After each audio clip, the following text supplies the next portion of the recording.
what is this next half a billion users, and what is it this opportunity that we're talking about? So next half a billion, when we say it's really so, see, India is a very attractive market for any kind of player, not only technology. Obviously, technology is most important. Technology, consumer products, electronic products, anyone.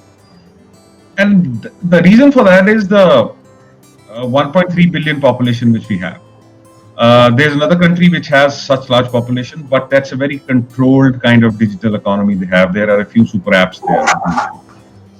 India is, so to say, quite open in terms of how we purchase goods and services and how we consume as well. The freedom of information is much more than the other country which has. So to say that the next half a billion means that the smartphone penetration in India is about 40%. So about 400 to 450 million smartphone users are there. Now that means leaving the children and some of the people who are really at the bottom of the pyramid, there are about 500 to 550 million people who do not have a smartphone. Correct. So most of them have a feature phone.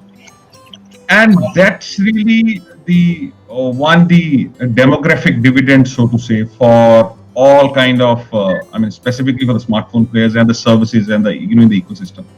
They don't have some of them have a taste of the data with one smartphone probably at home, in which the youngest male of the family is using a second-hand phone which they bought from a nearby town, or they don't have really data experience. Now, the thing being, which obviously we'll discuss in the next 1 hour, how do you make the internet and the digital economy work for them?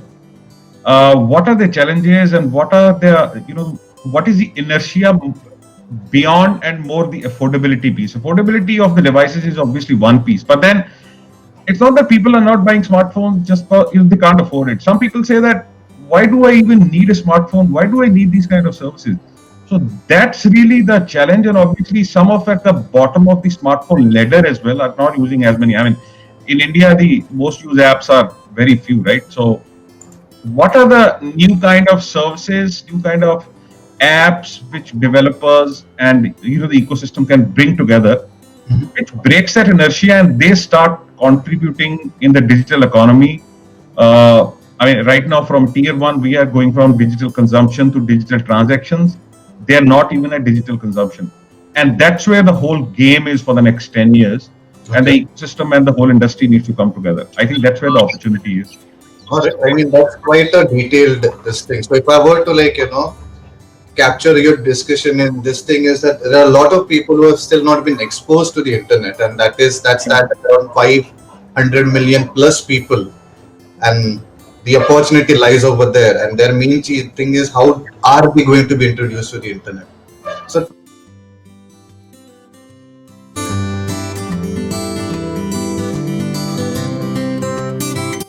Abhishek, you've been writing about this internet space for quite a long time. How is it that you as a technology journalist view this? How are people do we really have that curiosity on what is it that they can do with a smartphone? We have make use of and everything, but is there real curiosity over there as to how do I explore my smartphone further? Or the inquisitiveness about digital, about internet is not very different. It's just that we as privileged and more evolved users were able to. Yeah, you were saying something. No, go on. We were able to get access to data, access to internet as more evolved users before them. So the curiosity is there. The only problem is, as Navneendra said, where is the value? It needs to be incentivized for them to try out these devices, try out data, try out internet, and there has to be that has to be done in a way which is accessible to them, of course affordable to them, and also which adds value to their needs. The scenarios needs to be fulfilled which are their requirement. I can't think of India as a homogeneous country with same kind of 1.3 billion people. The social strata is different, the economic demographics are quite diverse. So any of the ecosystem player has to kind of solve for those problems, offer them content and services which are relevant to them,